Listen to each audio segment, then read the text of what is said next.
we are now officially recording. And I need to move the controls because they just get in the way. All right, so when you're doing applique, in the Digitizer program, you have an automatic applique. And the way applique works for machine embroidery is this. You could be very organized and cut out the shape of what your applique is going to be. Or you could do it the way most people do it, and the reason it's done this way is for a pretty good reason. If you cut out the shape of your applique, you have to be very, very precise when you cut that. But in most cases for machine embroidery, you're going to allow that placement line to stitch, and then you're going to place a square, rectangle, or circle about the size or a little bit larger than the size of your applique, and then you're going to let the machine tack it into place, and then you will trim the excess fabric off. The reason that you do it that way is because if there's any kind of shifting or pull in the fabric, if you were very precise and cut out your applique, then you would have to hope that there was no pull on that placement line that shifted, or any pull when that tack down line went. That would shift that so that you missed a section of that applique. So in the program here, we have an instant applique, and that's what this letter A is. Okay, it looks like a shield, and it means applique. And I'm just going to make a very basic applique. And to do that, you're just going to, if you left click, you're going to place, square points, right? If you right click, you're going to place round points. And for applique, in most cases, I could just enter and it would finish my area, right, in this program. But yes, for applique, I really need to, well, I'll go ahead and stop right here and show you what happens. Okay, now, what it's asking me, if you look down here, right, it says empty design. Enter point 1 on boundary 2. Okay, so we wanted to start here.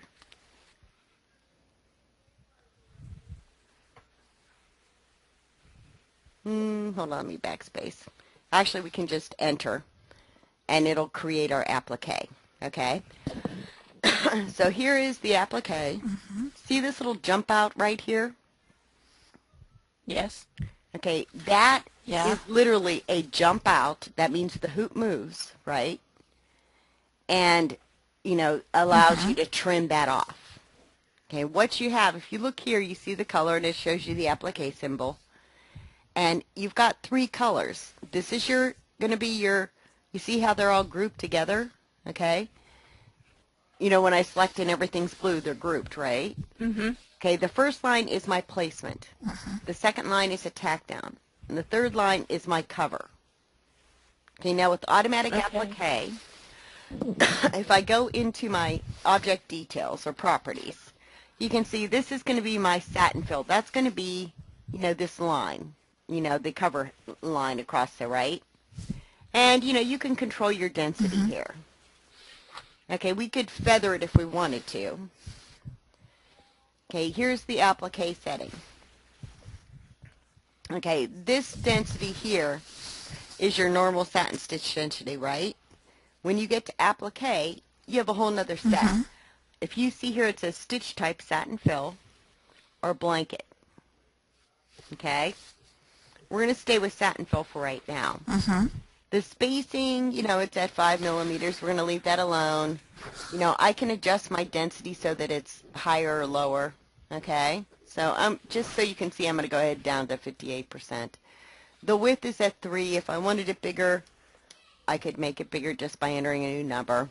Okay, this inside and outside, these settings mean something. What they mean is this. When I have my placement line, it goes right down around, this edge, right? It's telling me that 30% of my satin stitching is going towards the inside of this. Okay, towards the inside of the applique, right? And 70% of it is going to the outside. So my lines are actually going to sit right about here, okay? They're not dead center in the middle here. Okay, now, when you come down here, it says pre-cut or trim in place. if you did the pre-cut, I'm going to leave it a pre-cut and I'm going to show you what it looks like. They're assuming that you're one of those very, very organized people who have pre-cut the shape of their applique out and you're good to go, right? Most of us use trim in place, but I want to show you what pre-cut does. Okay, here's my, I changed that. I made that a little bit wider. You can see underneath here a little bit. Let me zoom in and see if you can see it.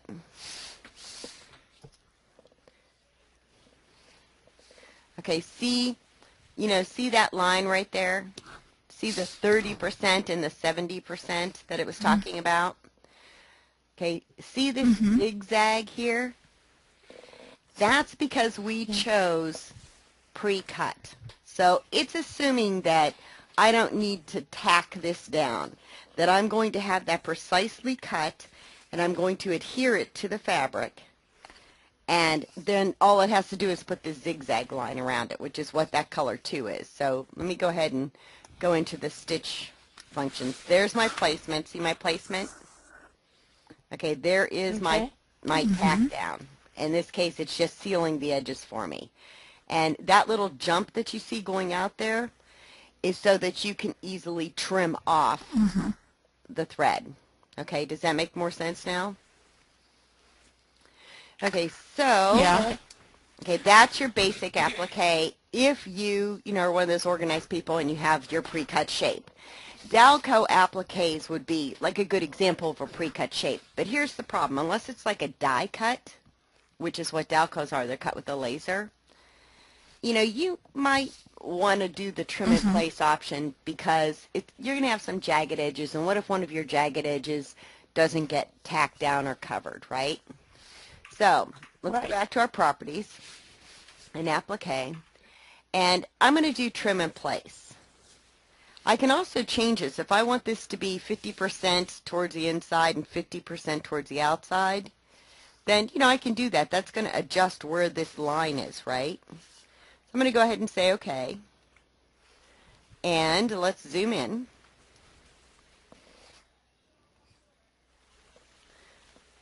And this is what's going on now. Okay, we have, you can see like the purple line now where I've got like the tack down and then the zigzag, right? So there's my placement, right? There is my tack down. Yeah. It stops and it lets me trim. That's what that little jump out there is going to do. And then there's my zigzag. Okay, now here is my cover hem. Or my cover, I'm like thinking serging, my cover stitch. And you can see now that it's perfectly balanced, 50-50, right on the center of that placement line. Okay, does that make sense? Yes. Okay, now I'm going to go ahead and... It didn't look any different to me. Okay, watch what happens. I'll go back and change this to... the difference... The tack down didn't look any different. Oh, what it did instead was there was a line. Hold on, let me go, and I'll show you. If we go, I'll slow this down a little bit. Okay, ready? There's my placement. They did another line? Right, there's my placement. Okay. There's my tack down. Okay.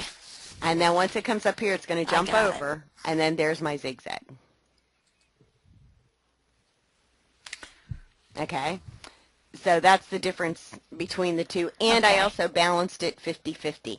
Now, it depends on what you want. I can, I don't have to have a balance 50-50. I could have it what the program default was, which was 30-70. It depends on what you want. 30% to the inside and 70 to the outside means that this is going to be larger than, see how much larger it makes it? Did you see that jump in the size? So, you may want to put, 60% or 70% to the inside and then see the difference? Okay? Yeah. Okay. Now, what you want to watch is, watch your machine. That zigzag makes me a little bit nervous that it might peek out, although it is covered, and it probably will be fine. But make sure you go in and turn on your stretchiness, which is your compensation. And these are the defaults. I usually, to be honest, my favorite is 0.25. And then I've got some compensation on that cover. Okay? Now that's just the basic in the program. Now the other thing that I can do is I can come in here and I can say, I really want it to be a blanket stitch. And I'm still going to do the trim in place, but watch what happens when I pick blanket stitch. Okay, it automatically takes out and it balances those lines, okay? See how the lines are balanced now? This is what you've got going on. I'm going to slow redraw this. Okay, there is your placement. Okay, and there is your tack down.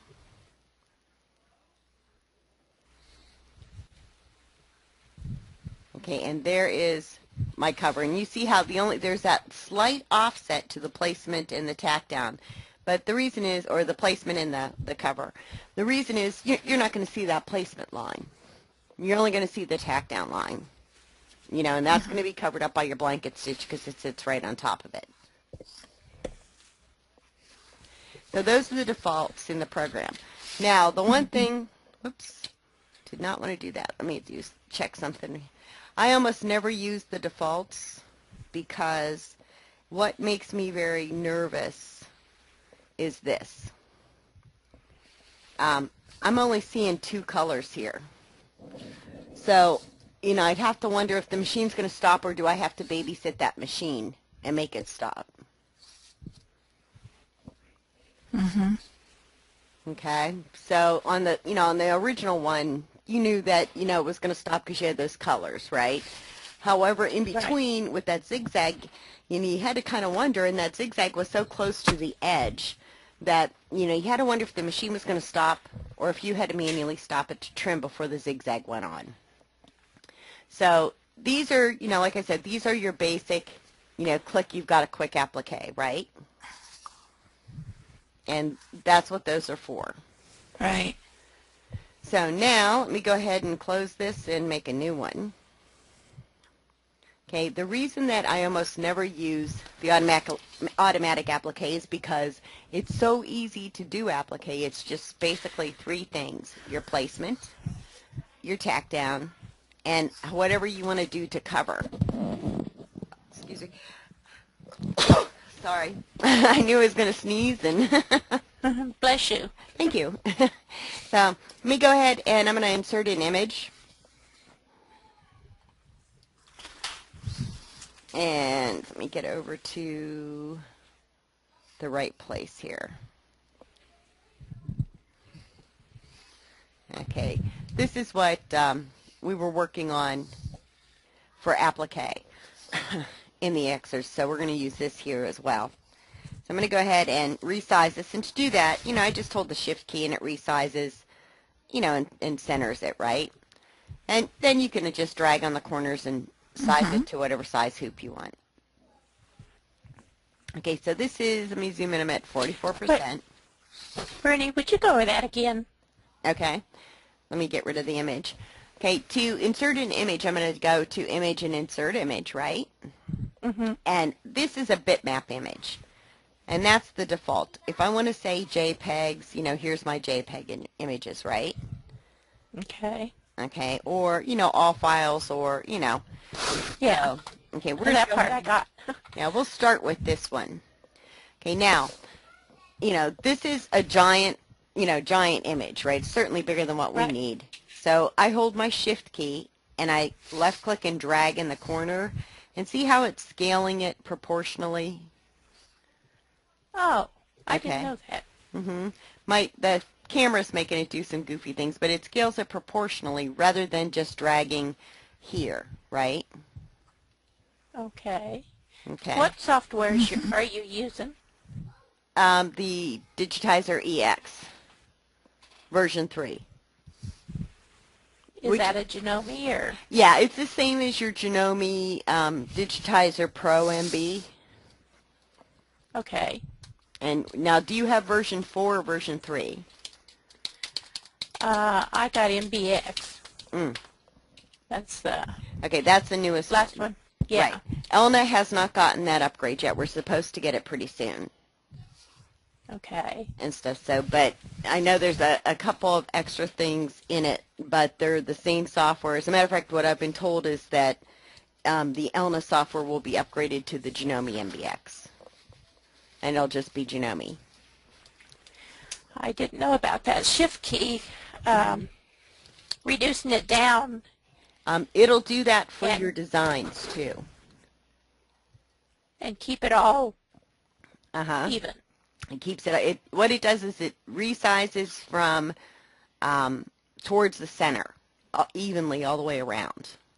Rather than like Okay. if I just drag on the corners, right?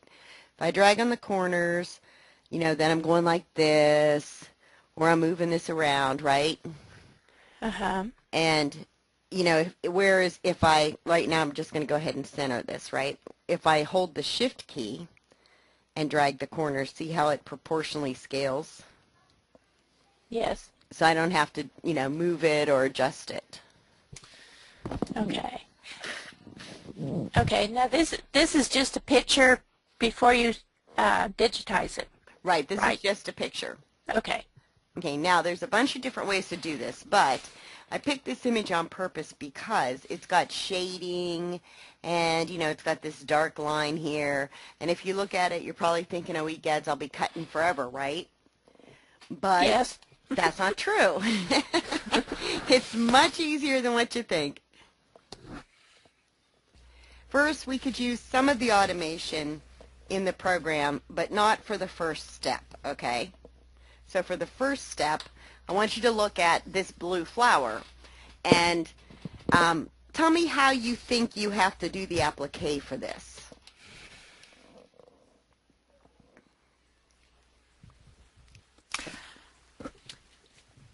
I'd just go on the outside of the petals. That's it. Just go around the outside of the petals. Because everything else in here, you can put in with the embroidery. You know, like the shading, you could shade it if you wanted to. You know, each individual petal is, you know, something that you're going to do with a running stitch or with your cover. And you're just going to go around the outside of this. And you're going to select your running stitch, right? Single run line. And pick a color like, you know, I usually go pink, yellow, and then whatever color, you know, the cover is. And these little points, you're not going to be able to get all the way into these little points, right? But when you go to cut this, you're going to want to do, you know, you're going to want some very sharp little scissors. I'll put it that way. But I'm going to work on the flower, but personally I would have done the green first and then the applique. Okay? And see where this little piece is right here? I would ignore that. If you're the one digitizing it, the only person who knows that that's not there or not in the right spot is you. As a matter of fact, you could change all of these if you wanted to. You don't have to make them like this. But regarding like the applique, what we're going to do is, you know, you're going to left click on these points, and because you have Bezier curves, you're going to come up and you're going to right click here. And you might want to come down and right click here. And if that's too steep, then just back out of it and then come back and right click and make 3 points up here to control the curve. Okay? Okay. And then when you come down here and you left click here, that should bend. And again, if it doesn't, if it's too steep, just put another point in and right click and then left click to stop the curving. With Bezier curves, it's like 3 points, right? 3 points control your curve. So on this, we now know, like, we have to go like this, right? Okay? And even if I'm a little bit over right here, I can always come in and edit that later. So, you know, as you go around here, you know, you can put a bunch of points in, but you lose your mind doing it, or you can just, you know, allow the Bezier curves to do the work. And then, whoops, let me back up. And then, like this one, I came down too far. My mouse is, I have a new mouse and it was doing really, really well, but every once in a while it gets real flaky in the webinar still. And when you have like a little bit longer line here, one more point won't matter.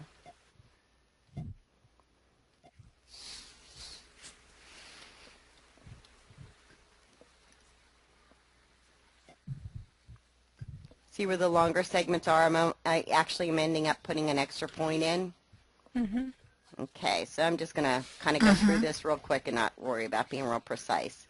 So, this is going to be your cover, right? Well, I suppose I shouldn't be quite that sloppy, right?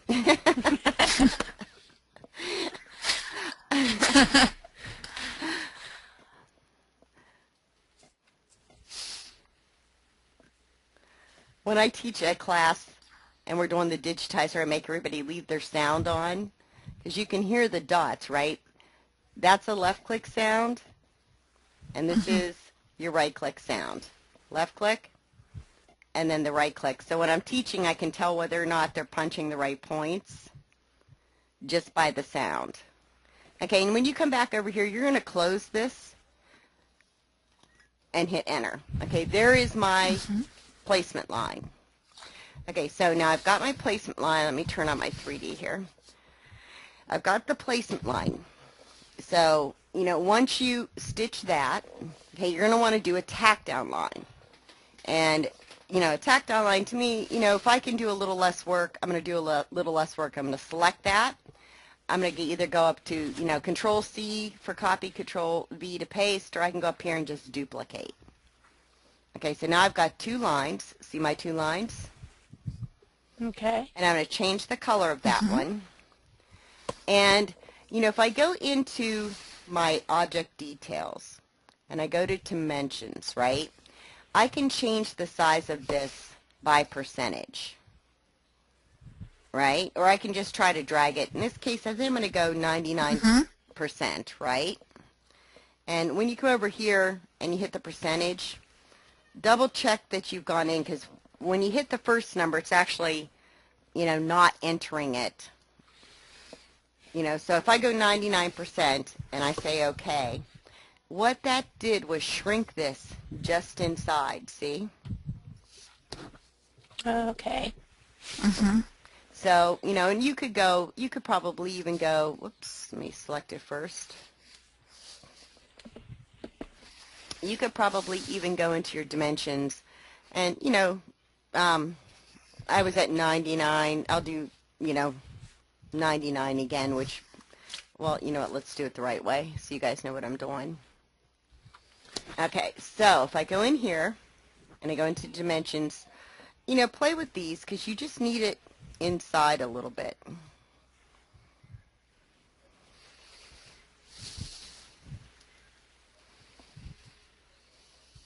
Okay?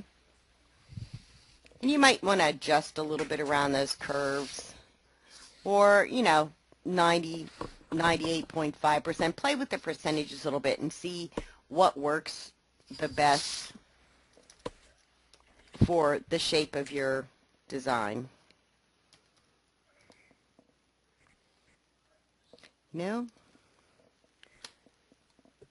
I guess it's just going to go to 99. Okay, I'm going to leave it at 99. So, there's my, placement in my tack down now, right? And because it's a color change, it's activated by a color change, it's going to go ahead and stop when I need it to stop, and then I can trim the fabric.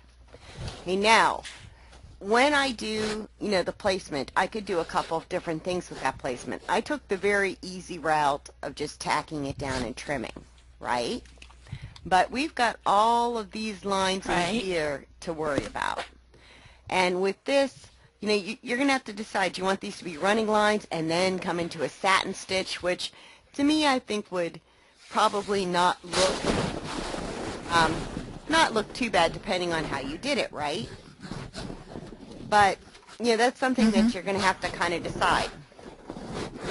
On one of the things about applique, if we're doing stitching on the inside of something, like in this case, this applique, we're going to do some stitching in here. What you might want to do is not trim until you've done the stitching on the inside. All right? Because what happens is if you trim very closely here and you put stitches on the inside, you could pull that fabric away from the stitching up here. Does that make sense? Yes. Okay, so, in this case, if we're going to put the decorative stitches in the center first, just to outline the flower, we're going to do that. Then we have to decide how we want to do this. Do we want double, runs? Do we want triple runs? Do we want it to be a thin satin?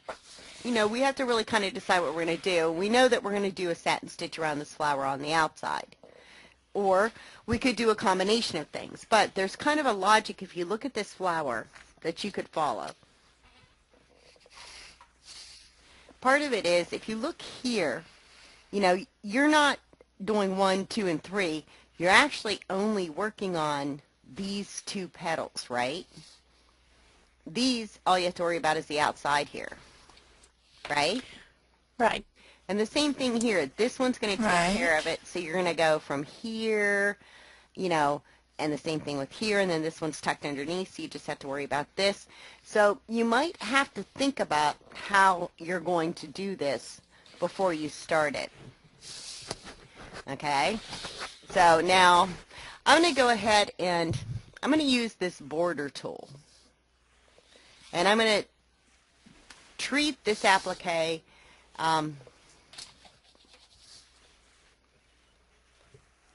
I didn't quite want to do that. Hold on. Okay, so I want to make a border. And what I'm going to do is I'm going to have to decide how I'm going to do this. I'm going to bounce between this border tool and this running tool. You know what? Actually, I think I can actually get away without bouncing around with that border tool. But I have to think about, no, I'm going to have to use running tool too. But I have to think about things like, if I'm going to use a border tool for these little petals here, right? Mm-hmm. Then I'm going to have to, worry about how I handle these, right? I can't go and do this one and then come and do this petal. I'm going to have to do the ones that are tucked inside, like this one and this one. And, then like these kind of all flow together. But then I have to worry about this one, right? So I have to think about how I'm going to do these, because some of these petals are sitting behind. So what I could do is just, do my little steel stitch or my satin border.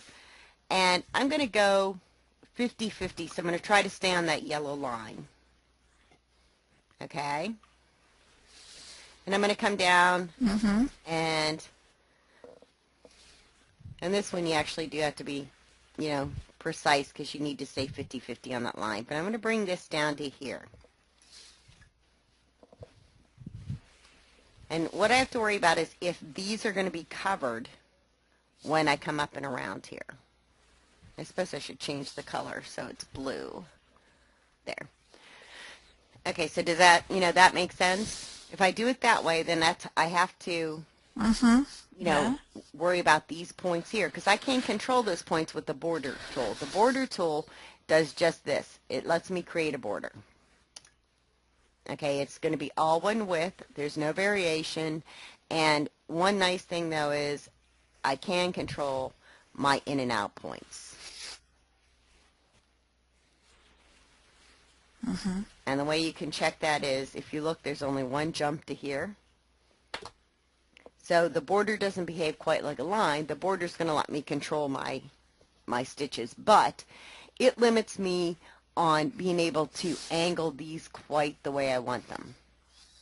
Okay? So I have to, pay attention to that. Now, I would bounce between, I would go to the running stitch next. And then come up and, trace around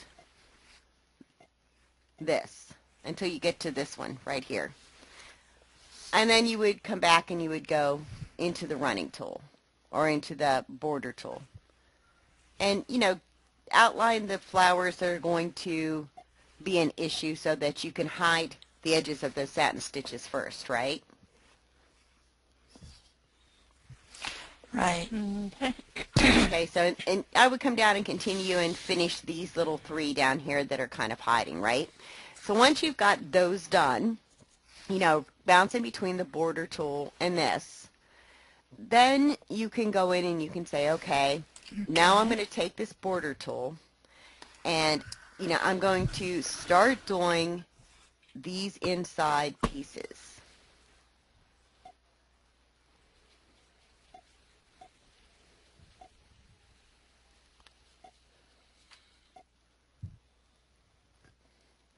And if I look here, I forgot about that piece right there, right? Hold on. Like when you're thinking about this, you have to think about, you know, these pieces here, how these pieces join.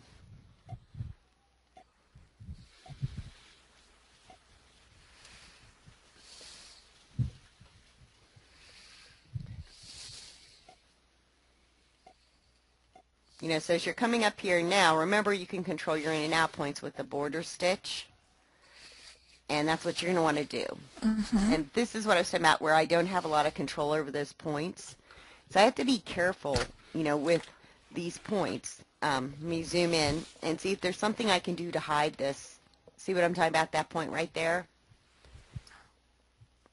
Yes. You know, so you're going to want to, you know, make sure that those blend in together. Okay. And then you're going to want to go over to this next piece. And you're going to want to change your in and out points. Let me zoom out so you can get, we can see them.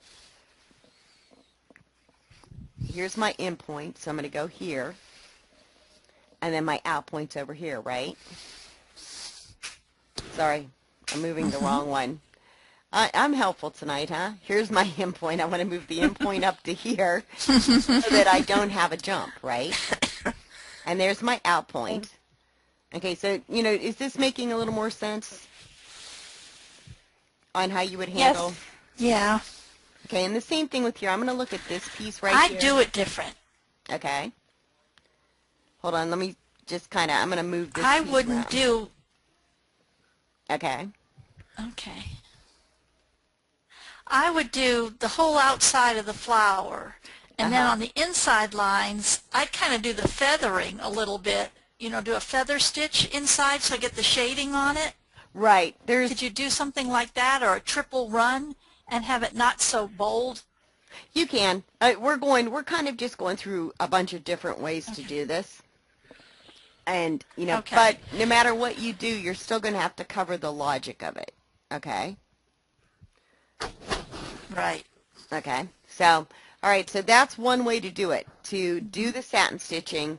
And you can always adjust this density. Like, personally, I would not leave it this bold. You know, to me, and I would make this a little bit wider, like 2.5, right? But so that unless you want that nice, bold kind of stitch, you know, you can take the density down and make that a little more flat, too. All right? So let me go ahead and I'm going to delete those. Okay, now the other way to deal with this is this. If we really look at what's going on here, this is a different shade than this stitch. Okay, but you can use your fabric as one shade, and then it would seem almost redundant to have to put two colors in there, right? You know, to put the shading in and then a running line. You end up doing it the same way, but you might as well do it with one color. But you have to think about this. Like when I look at this image, it's like they put shading in just for the purpose of putting shading in, when in fact, really, this flower, this petal would be shaded, this petal would have some shading, right? This one would have some shading. And maybe in the center would have some shading, but not necessarily every petal would have to be shaded, right? It's up to you. Right. What you could do is, you know, you could use your turning angle fill. Okay, and the turning angle fill is either going to be a satin, or if you click on the fly out arrow, it's going to be, you know, your weave, satin, motif. You know, in this case, we're going to go with the weave fill. All right?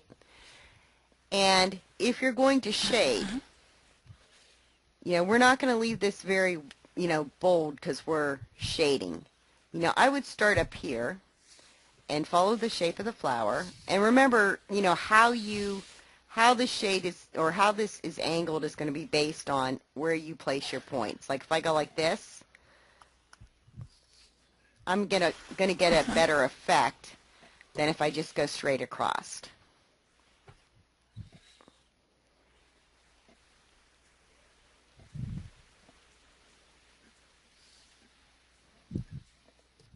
Okay.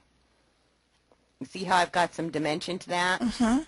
Now, the other thing that you want to think about is if you're doing this with shading, first off, here's my in point, here's my out point, and I am going to go and I'm going to take away any underlay because it's shading. I don't want any underlay there, right? I would probably make the Right. density higher, and feathering. Okay, we started up here. I'm gonna just say it's the left side, right? And we'll leave it at low for right now. Mm-hmm. Okay, that's what it looks like with feathering. Okay, if I take the feathering off, that's what it's going to look like without it. I probably would want, I mean, it's a matter of personal preference. I would want probably, my personal preference, I don't know that I'd want the feathering if I leave it that open. I really don't need it. Does that make sense? Mm-hmm. Okay, but now that I know that I Yeah. stopped down here, right? I stopped down here. Then the next step is this. Triple run, and, let's pick up from here and follow the edge of this feathering until I get up to here, right? Right. Okay, so I've perfectly followed the edge of the feathering. Then I honestly don't like to use the steel stitch. I like to use, the satin stitch. And mainly because I don't have to make it be satin, right? I can make it be whatever I want. But in this case, I'm going to go ahead and use satin. And I would start here, and I would do 2 clicks very close together. And then I can control the width of this. And I can do different things with the width of this, right? I can make sure first off that I'm all covered, right? And I probably wouldn't do it right like that. But, I can do a bunch of neat little things with this. I can make, this actually be part of the design instead of just the cover, right? Right. And, once I do this, let's go in and change this a little bit. I can give this a little more shape. See how I'm a little wider up in here? But I can also come into the properties and I can say, you know what, I really, let's do a weave fill and let's give it, this pattern, right?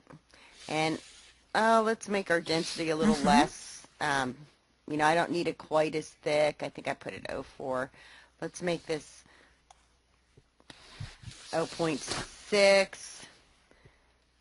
And while that, may not look like great right now, if you zoom out and go to 100%, that's going to give you a little bit of texture. You might not use that one, but it's going to give you some interest, and it's going to blend into this, right? I could even blend this point here. Let me zoom into here for a second. I could even take this, right? And, I could even say, you know what, I want that shading to blend right into here so that it all just kind of blends seamlessly into that applique. Okay, see what's going on? Mm-hmm. So you have a lot of options with this. And then from here, I can go right back into the shading here and come right back up. And, so it's really kind of a logical process how you want to do this. Now, if I were doing something like a pansy, where, you've got those colors that blend in, right? Then, that's where Right. really that feathering might come in handy. I would definitely, depending on how wide you make this, I would go with a more, plain pattern. Like, I think 1's probably pretty good, right? And then you can go in and you can do the feathering. Maximum width on the feathering, you can make it high. You could blend it in. I think I need to go to the left side, not the right side. Okay, see how that's blending? Let me see if I can zoom in a little bit so you can see better. See how that's blending? Yeah. Okay, so picture, Oh, yeah. okay, Yeah. picture, you know, you've got this, and let me make it purple. Okay. And so picture you've got this. You could even do something like, I'm just going to kind of cheat. I would punch this. I wouldn't do it how I did it and kind of cheat and throw it in there.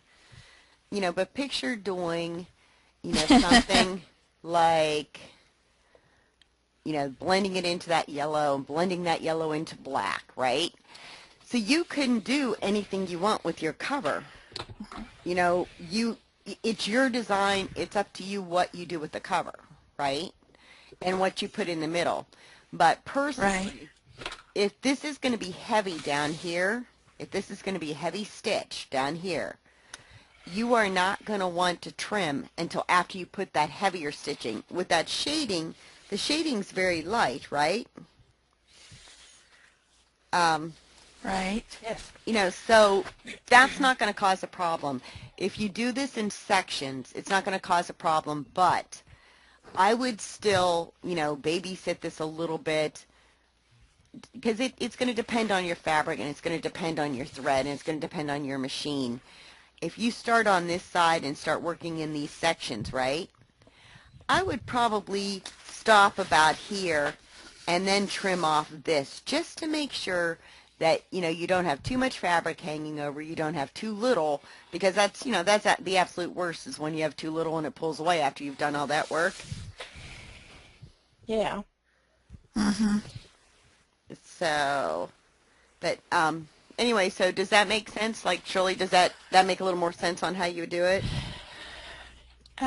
Yes. It just makes me think more. See, applique can be a lot of fun, right? Yes. Because one of the things about applique, like, you know, we're used to seeing the applique, they just slap a piece of fabric down and satin stitch it. Maybe they put a bunny face on it or something, right? That Yes. is what we see a lot of the applique Right. as. It's just real basic, and, you know, it's you know, it's cute sometimes, but it's based on your fabric entirely, you know, how cute that might be, right? But, Yes. you know, applique, look at applique in a different way. Like this flower in this hoop, I have it in the square 200 by 200 hoop, okay? You know, so this flower is, you know, it's pretty good size. It's probably about 5 inches, right? 5-6 inches. Yes. That's a whole lot of stitching. You know, when that's probably a good 40 minutes of stitching if I filled that flower in with blue stitches, right? Right. And then I still have to do Right. the shading. So, you know, how much difference, you know, how important is it that I put 40,000 stitches into a garment to make that blue center versus putting an applique there and then, you know, adding the dimension to it, you know, adding the dimension to the fabric rather than putting a bunch of stitches into a garment, right? Right. So, you know, that's kind of how a different way to look at, you know, look at that, you know? Yeah. But Bernie, did I ever tell you that I'm a beginner? No. Yes. I think you did tell me that, right? I think so. At the beginning. Am I making you nervous? No, you're just kind of going over my head a little bit sometimes. Well, with this is, She's know- going over my head, too. well, see, this is good then, because, you know, even if you just get part of this flower done, right, then that's good, right? You guys, I didn't lose you on this part right here, right? No. Okay. And like this, ignore the yellow. I'll take the yellow out, because that was just like, I was doing an example on if you were doing like a pansy, right? Right. Or if you were doing like a peach blossom or a dogwood blossom where you have that blend of one color into another, right? Right. And that's so. Well, I understand why you're doing it. It's Mm-hmm. when I get away from the computer Okay. that it gets kind of hazy. Do you have a Well, workbook? um, well, I probably will by the end of, well, before the end of August, I'll have a workbook. Oh, And okay. what it'll be is, it'll be a print Oh, workbook, cool. and then it'll be videos. So, like the videos follow the print workbook, because some people learn better by looking at a book, Yeah. and some people learn better with the video, and some people, like both and stuff. So, but, and it'll cover like the nuts and bolts from A to Z. But if you remind me, I will send that to you. I'm not going to charge you for that, okay? Oh, okay. Remind me. I appreciate that. Yeah, and I'll send Okay. it to you in PDF format, and We then appreciate that. no, Yes. no, that's okay. Because you guys have signed up for the We webinars. can be your testers. You can be. I'll send you sections. So, does this make sense? I'll be at Genome Yeah. Institute in August. So I have some videos for like sewing, embroidering, and serging, and then the software tutorials. And so we're, pushing to have those done because we'll actually be there with all the dealers worldwide. Yeah. So, but, Okay. okay, so applique now, when you get this flower, The hardest uh-huh, go ahead. the hardest part for me in this is the logic of where to start and what to do first. And I understand about the shading and doing the edges, but it's what petals do I need to do first and what order do I need to do them. That's where I have a difficult time figuring out who's on first. Um, yeah, and what I would suggest, honestly, is to print this, right? And you remember those mazes from like the cereal boxes when we were kids? Find Yeah. help Lucky Yeah. find his pot of gold or something. It's kind of like one of those. Like if you look, you know that this petal right here is in the back. This petal's in the back. This one and then this one, right? So there's like 1, 2, 3, 4, 5 petals that are absolutely in the back, right? Right. Those would be what I would work on doing first. So when you print this, say, okay, put an X on these. Like, well, I don't have an X here, but, put an X here, here, here, and here on your paper, right? Right. And then you know that those are the ones that you have to worry about doing first, right? And Right. so then you think, okay, Right. take a pencil and you think, okay, if I do the shading here, I have to start here and come here, and then I want to make a line up here. I'm going to have to, or I'm going to have to control my in and out points. Or you just have a jump that you have to cut, Right. Right. So, I like doing those puzzles, but I always start from the center out. well, you can do it backwards. Because all this is it's kind of a logic. And to be honest, like, even if you make a mistake, the worst thing that happens is that you have a jump, right? Right. And what I do when I test stitch something, like I'll test stitch it out, and every once in a while I'll forget to move an in and out point.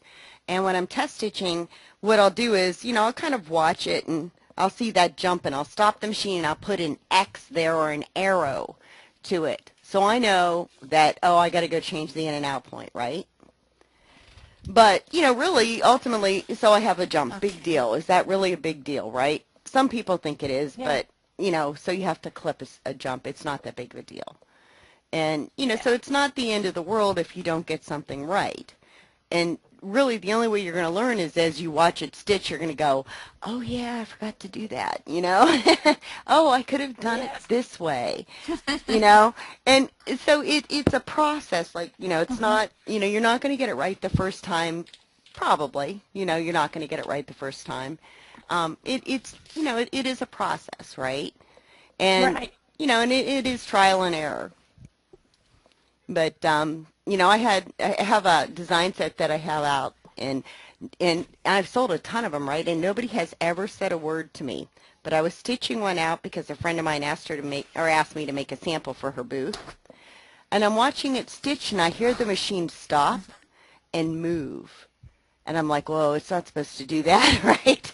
And I look, and there's a jump. It's been there for probably 4 years, and nobody has ever said a word, right? But, like, I do it, and I've digitized now for about 20 years. So it's not the end of the world. You don't want to have jumps all over the place. Like, you don't want to go from this pedal to this pedal to that, you know what I mean? But, Right. Just follow, like, do this in sections, like, ignore the green completely. Just ignore the green completely. And do this in sections. Say, like, maybe you're working on, like, from here to here, right? Right? Okay. Right. And then once you get that, think, okay, let's do a little test stitch, right? And do a little test stitch on some scrap fabric. And, watch it stitch. And rather than doing the whole big design and then watching it stitch, because that's a lot harder to deal with. If you do this in sections and watch it, then, you can kind of get a feel for the logic of it. Does that make sense? Yes. And so that's what I would recommend is, to go ahead Okay. and do it in small sections. So now, okay, I'm going to send you guys this image, and, it'll be up on the website, right? And I'm going to leave this Right. here for right now. We're going to go, and I have another image that you might find a little less stressful. We're going to do this one. No, I'm just teasing. Okay. When we're done, we'll be at this image. How's that? These ones right here. For now, we're going to pick the little purse. And, remember when cute. you're sizing, just shift and drag it, right? And I'll go ahead and leave it a little bit bigger because I can always resize it later. But, this is a very, very simple design in the scope of things. Okay? I have like the little black outline. Not a big deal, I'm just going to use, my running stitch. And if I hold the B key, by the way, if I press the B key, I can do a controlled zoom. You guys know that, right? No. Okay. Remember, like, Right. when I'm here, I'm like plus or minus, and I don't have a lot of control, or I'm trying to, like, get in here, and, or I say, oh, let's Yeah. make this, like, 50%, right? Right. And I don't have control. But if I press the B key on the computer, Okay. as long as I'm not in any other tool, like, punching tool, then I can control zoom into an area. Okay? Okay, so it's B Just- plus what? Just B. Zoom? Just press the B Just B. key and let it go, and then press and hold your left mouse button and zoom in. Left mouse. Okay. Yep. And then if I hit V, I go back to 100%. So B, and then dragging, okay? And then V, the letter V like Victor, takes me back to my regular view. Okay. Do you so have to B- hold down the B key? Nope, just press it and let it go. And the same thing with the V key, just press it and let it go.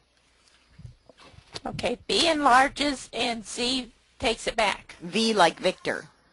Or V like a vector. Uh-huh. Takes it back to Yep. record size. Mm-hmm. Okay. So see if I'm at like 150, right? And I press V, I go to 100%. Okay. If I press B like boy and let it go and then just drag, I zoom in wherever I want. Wherever that square is where I will zoom. And that's called a controlled zoom. Okay. Okay, so let me zoom out here. Okay, now, looking at this image, this is what you have to think about before you even start this, right? I've got really two colors, black and pink. That's pretty much it. If I want to do something with the handle, I could make it silver or gold or something, right?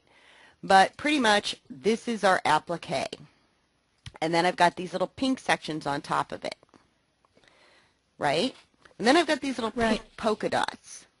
And I have to decide, how important are those pink polka dots? Because I have one of those little, candy heat wands and sparkles, right? Oh, okay.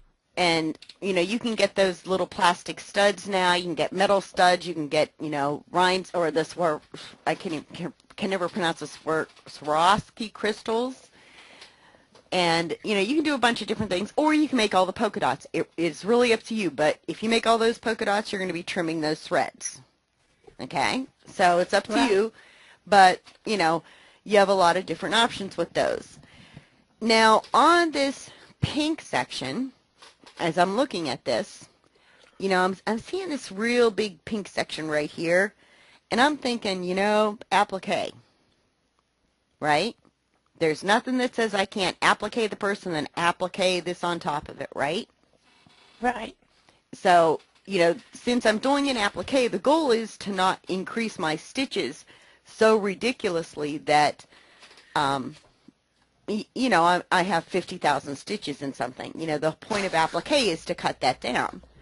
So, and still give you a design that has some dimension and depth. So what I would do is look at this, and these are pretty easy. Like, these flowers are pretty easy, right?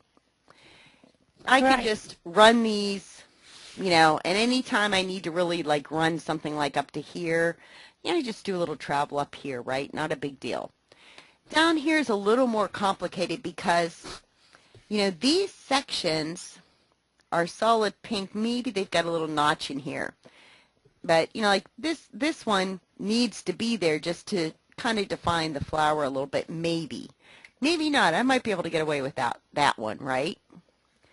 And when I look at this one down here, this one, this pink right here seems kind of pointless to be there too, don't you think? Right? Because, Yeah.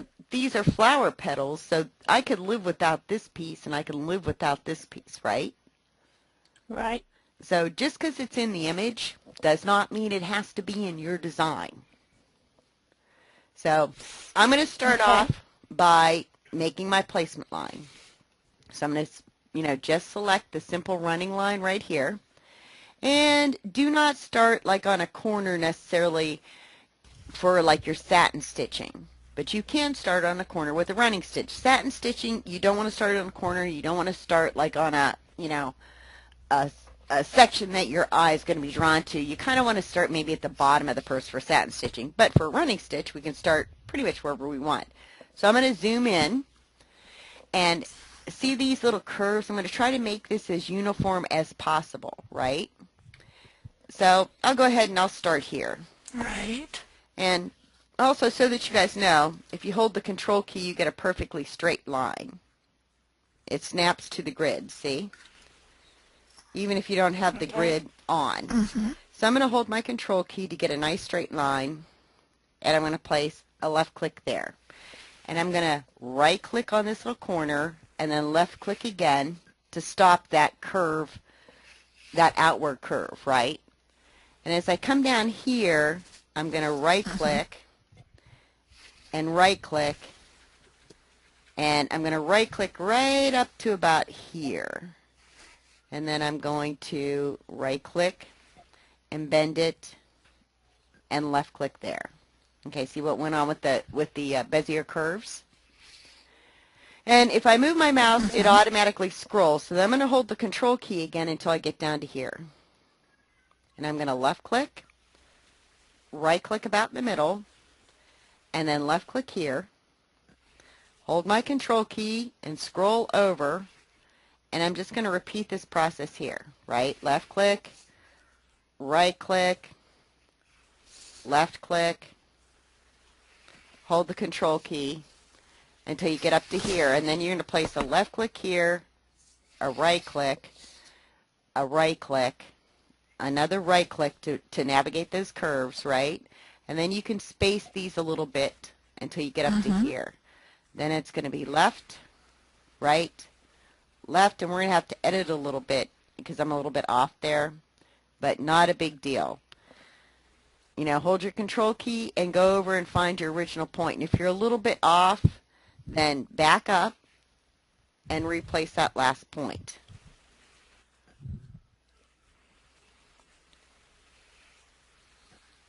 Okay, and then enter, and you've created your line. Now what you want to look at is, I'm going to zoom out to about 150. What I want to look at is that these corners look about the same, and actually they do. See how that kind of adjusted after I did that last point? Mm-hmm.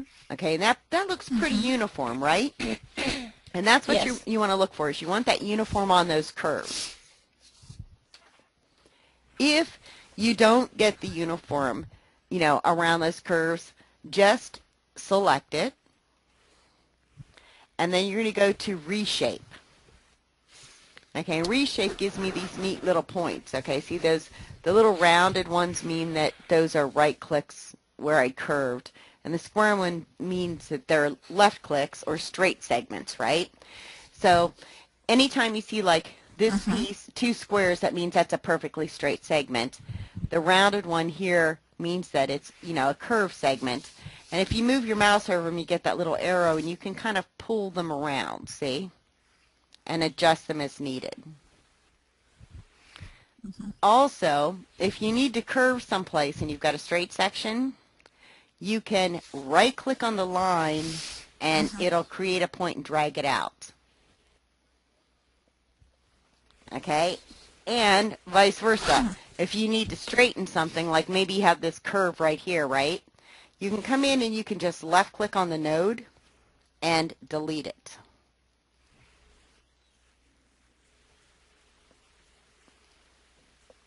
All right? Does that make sense? Okay.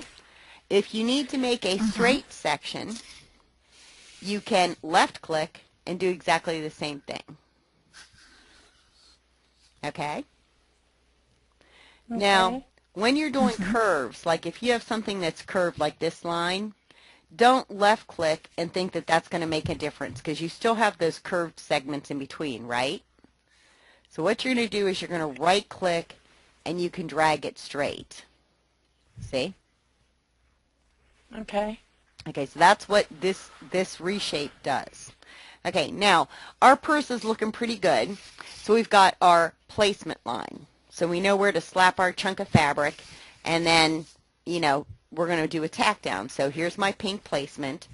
I'm going to just duplicate that.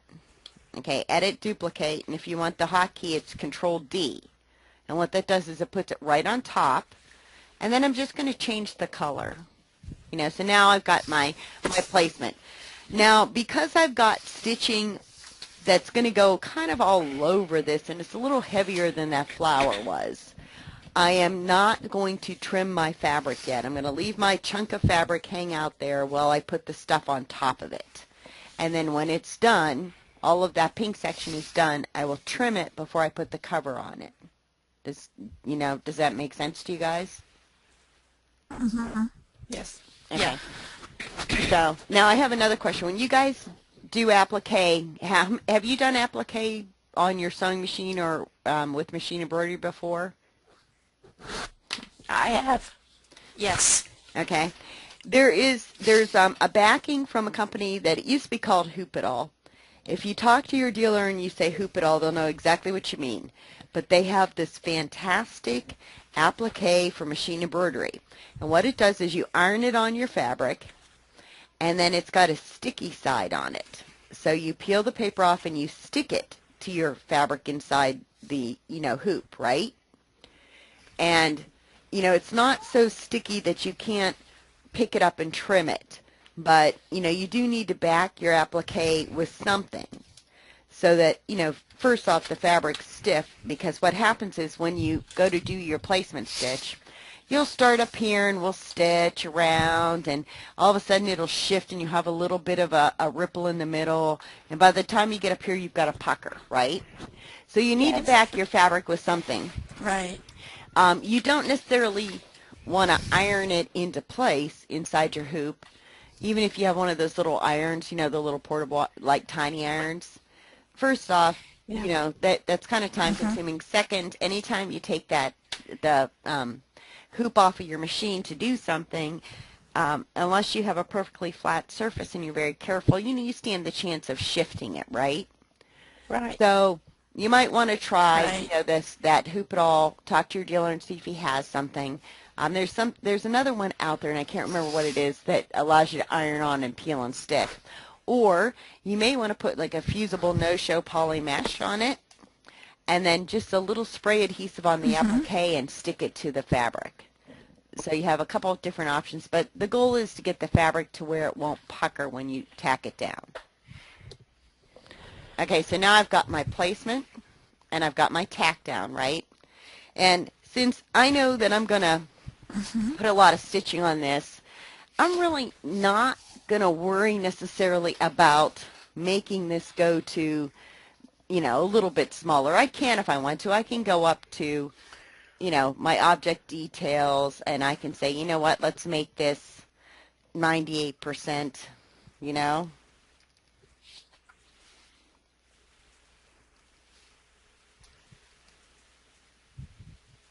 And, it'll go inside there, right?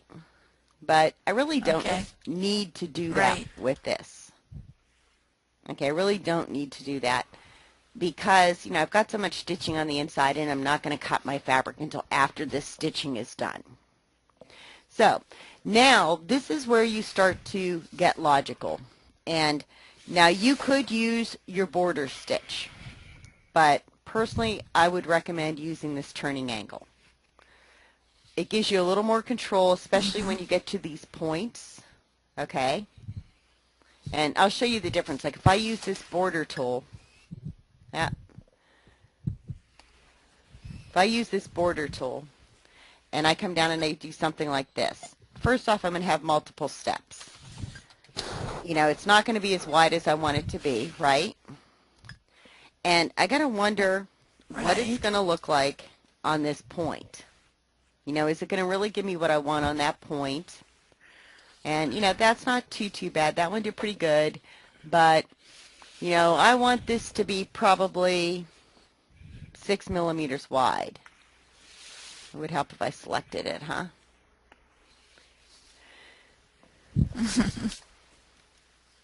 Okay, see? And that one didn't do too bad, but, I don't have complete control here. It's going down into the applique a little bit more than what I want it to, right? See? And, and then I would still have to tell it that it has to be a weave fill. Where if I use this tool right here, the turning angle tool, first off, it's one less step. I'm already in the weave fill unless I want it to be a satin fill. But either way, I have that selected. Then I'm going to press B on the keyboard. I'm going to zoom into here. And yes, it may take a little more practice to do this, but I have so much more control. You know that a right click's going to give you a curve, right? And I just have much more control. Like I can actually come down to this point and just go up to there. And then, come up here and go like this, right? And it's just, I have control and I'm going to get the width that I want. And I'm going to get the point that I want. And it didn't take that much longer to do it, right? Right. So it's just a couple more points. But because of the Bezier curves and because, I can control that point, I can get exactly the point that I want in that section. And Bernie, could you do that one again so I can see how you got that point? Sure. Okay, ready? I select my turning angle fill. And turning angle is nothing more than satin stitching. It's going to stitch like a zigzag on your machine. But I started up here and I did a left click and a left click. And then, I came down here because I have to, get something over there. And I did, my left click here and brought it over and made sure that, I covered that, right? Okay. Then I did a right click to get a little curve. And I came down to the point. Okay, and I'm going to left click on the point. And I came up to that point. See what's it? Like with the turning angle fill, wherever I put those lines is going to be the direction that it stitches. So I could, if I went like that, I'd have a mess. But when I go like this, then I can just come up here and right click, and then up to here, and left click, left click. Okay, see what I did? I put 1, 2, I go in, 1, 2, 1, 2, 1, 2, 1, 2, right?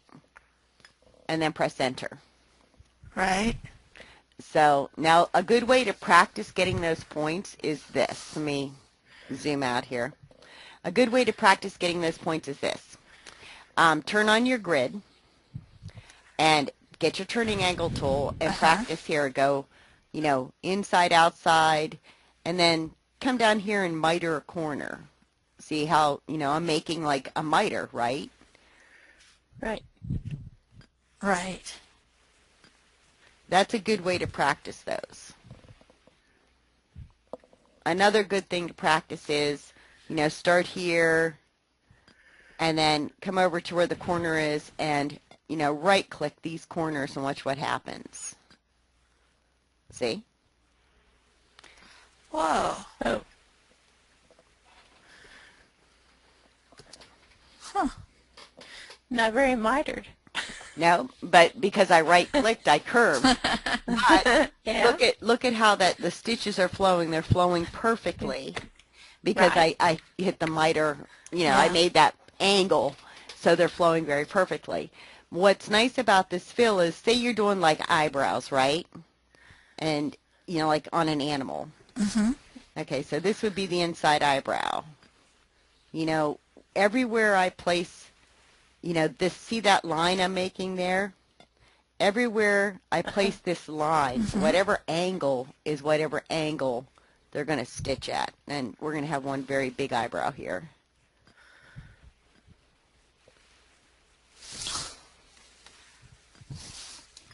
Okay, see the direction?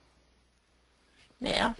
And Yeah. this is absolutely my favorite stitch type because I can make like a leaf flow, right? And embroidery is all about the reflection of the light off of the stitches. When you get a design and it may stitch correctly, but you look at it and you think it's really kind of boring, right? Have you ever? Yeah. It's because it was done with Right. this. Well, you know what? I'll show you. How about if I do it this way? We'll do this fill, and we'll do an L, like the one here. I'll just do it in reverse. And you'll see the difference.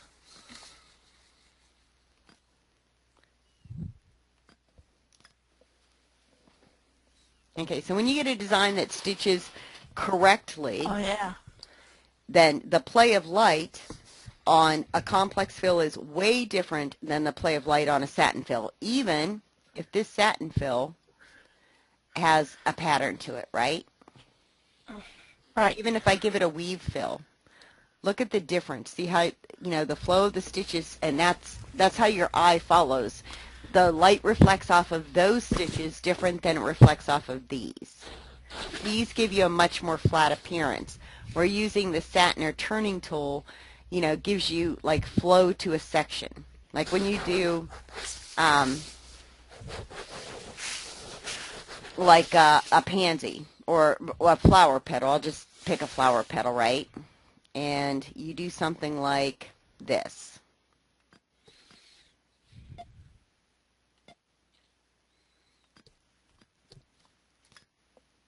See, just even with the weave fill, the flow that goes on.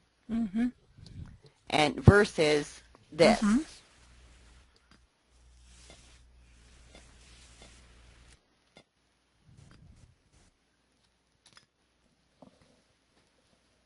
Okay? So does that make more sense now? So that's a good tool to practice because you're going to get a lot more out of this tool than you're going to get out of that complex fill. Okay, so now I've come up to here and see where this little square is? This little, Yes. that open, that means that is my last stitch. That's the last, where my needle stops is that little square. So that is my last stitch. So now I know where I need to pick up from, right? Right.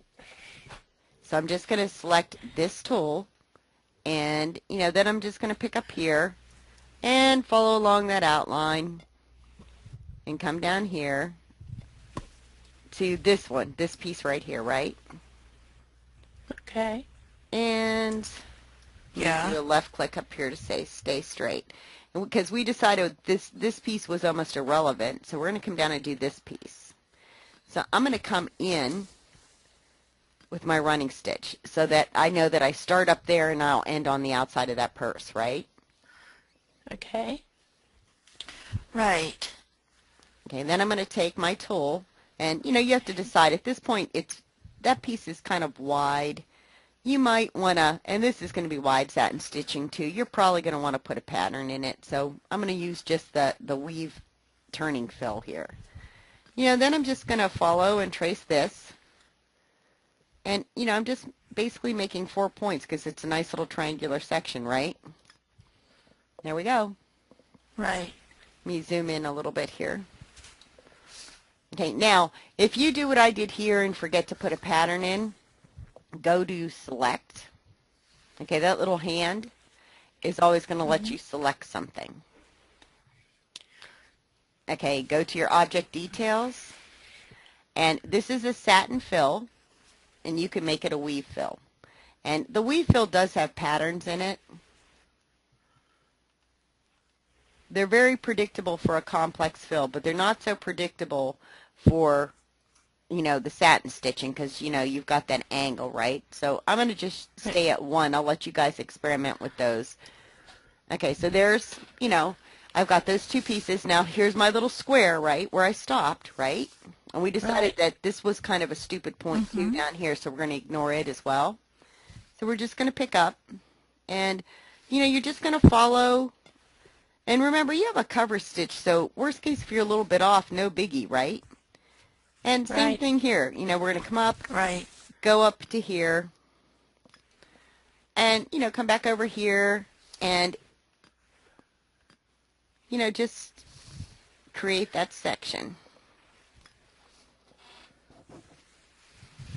And, you know, this piece, I would put that piece in, but I would alter that piece a little bit because, you know, it's kind of small, right?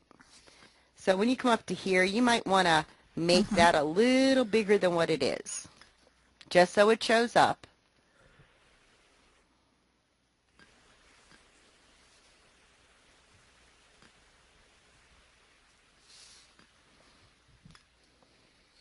Okay? And you would just continue to do that. Now, the one thing you have to worry about is this center piece right here, right? This, like this little piece right here, because you do want to put that in there. That adds some character to the design. But even that's not really that big of a deal. I would have done it, you know, well, I'll show you. Since we already moved and did these pieces, right? So I have to think, you know, oh, egads, I should have done, you know, I should have done that piece, right? Well, this is what I would do, because I do that all the time. I forget and think, that would make more sense. I pick the piece that I want to insert these into before, and I change the color. So I'm going to change that color, right? So I know where things have to be inserted in beforehand. And then I change the color of what I'm going to make. Like I'm going to make this section right here. And then we're going to travel up to here and make this. So I've changed the color. I've changed it to a different blue. And I'll show you why I did it that way. Then I would come over here and I would say, oops, forgot to do you. And, you know, go ahead and punch this in.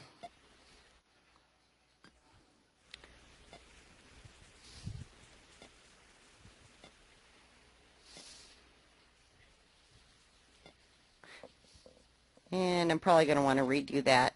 Nah, yeah, I'm going to want to redo that. Okay, so we're going to come up here and we're going to left click, and make a point. By the way, you can backspace if you don't like the points and get rid of them. Okay, so we come down to here, right? And that's going to be done in peacock blue, see? Then I'm going to take my running stitch. And even though I'm going to do applique in this center section, I'm going to travel around the edge a little bit here. And then I'm going to come up, and I know that I started this piece up here, right? Okay, so see what I did? I've created those sections. Now if I go over to here, where I've got all these little pieces, and I click on this button, there's this, where I want to insert that before this, right? And here's the pieces that I just did. I'm going to left click and hold them and drag it up to here. So now what's happened is I put these ahead of that. Does that make sense? So if I Yes. forget to do something, use the color options to, highlight the pieces that you are going to put something in front of. Okay, then all I have to do is left click on the first piece, hold the shift key, come down to the last piece, and change it to the color I want it to be. There you go. Okay. Okay. And if I want to check and make sure that I Make don't... it look so easy. Well, here's a trick. If I want to check and make sure that I don't have any jump stitches in this right now, I turn off my visualizer. Okay, and this is what I've got. If you look at what I've got, right, see that jump from here to here? Right? Okay. When you look at this, don't panic when you see these jumps. See this one from up here to here? That means it's from the center to the start of the design. This jump from here to here is just a color change. It is this piece. See how that highlights? And I'm not going to really have that. It's going to trim on my machine, right? But it's telling me I'm changing colors and going to that next piece. But I did this piece and moved it, and you can see I have no jumps on those right now, right? There's no gangly threads hanging out anywhere, right? Right. And that's how you check to see if you have a jump. You kind of look. And you can zoom in and look piece by piece, too. Okay, now, what we could do here is, we've come down to here and here, right? And I'm going to handle these separate because, I can change colors anyway. So, or, I could do it here. I could put that running stitch in, but I think it's easier to handle it separate right now. Okay, see where my little square is? Right? Yes. That is, what does that square represent? Stopping. So your last stitch. My last stitch, right where the needle stops. So I'm going to go from here, select that running stitch, run over to here now, right? Right.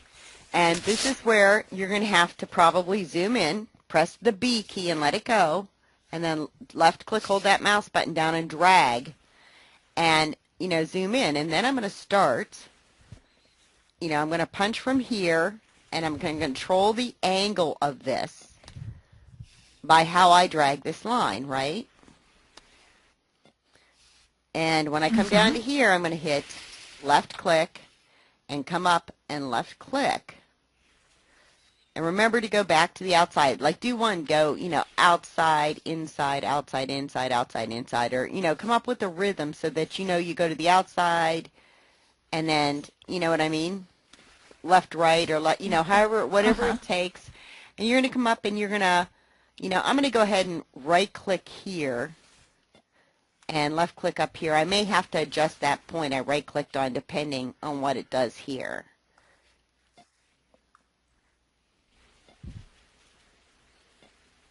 Okay, so then I'm going to come back down and same thing. I'm going to go to the, point and come back in. And then just come up, and I'm just going to keep doing that all the way around this flower. And if I can't see it, if I move my mouse, it moves the whole screen for me. It pans automatically, right?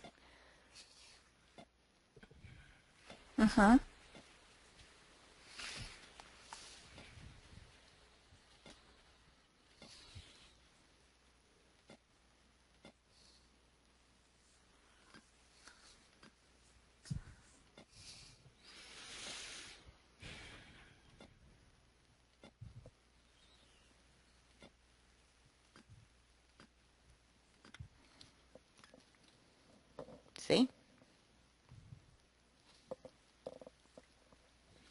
Okay, now, with this piece, since the next section we're going to do is over here, I can take, this last piece I just did. It's in blue because I had blue selected when I changed it, remember? I can go ahead and select it. Mm-hmm. Just hit the select button if it's the last piece you did. If it, if it's not, like if you need to change a different piece, then when you hit select, just left click on it here, or if it's behind something, just come over to this little, strip over here, your sequence strip. And if you have the color blocks like this showing, click on the Objects button. And then you can come down and select the piece, right? Now, Right. to me, instead of Right. running all the way over to here, right? Instead of, traveling all the way over, I can just go into Reshape and see this X right here? See this square right here? Okay, this square or diamond, that is where my in point is. This X is where my out point is. So I'm going to move my out point over to here. Because that's so close, right? That if I move that out point, I don't have to travel over to here. Okay, so this X is my out point. And if you have trouble finding the X, right, because sometimes it'll hide, like, it's hard to see, press the B key and zoom in, and you'll find the X. And then you can just left-click, hold your mouse button down, and drag it over here. Okay? That's not going to mess up the stitches from the top Nope. to where you're at now? Nope. What I did was I started here, right, and it'll stitch all the way, around here. It'll travel when it gets to here, and then it'll stitch all the way back to here and end here. I can do this on everything in the program except running lines and motif lines. Okay. So basically I've moved my out point. Now if you forget that or you're uncomfortable with it, go ahead and just travel around, okay? But see where that little square is now? That tells me that my last stitch is right here. Okay. And then what I can do is make sure you left click off to the side, make sure it's not selected. Come back over, and I'm going to zoom in around this last little flower. Come back over, and then, start punching over here, because we'll move the in point this time to match that out point.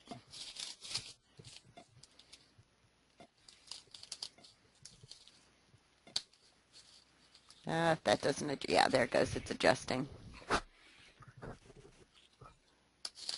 Kind of messy on this one, sorry.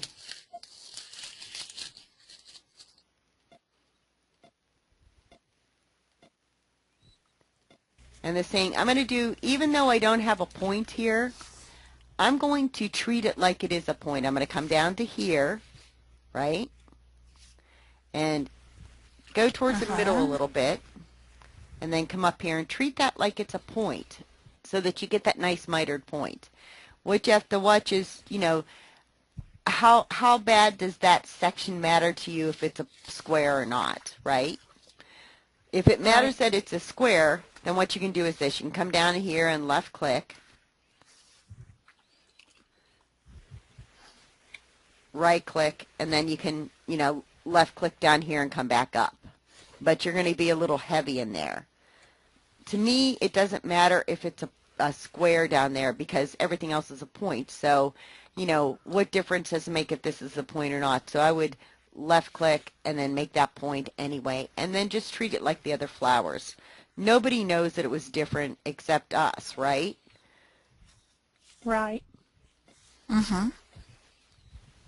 And the same thing on this other section. Just because it's in, like I said, just because it's in the artwork doesn't mean that you have to put it in a design.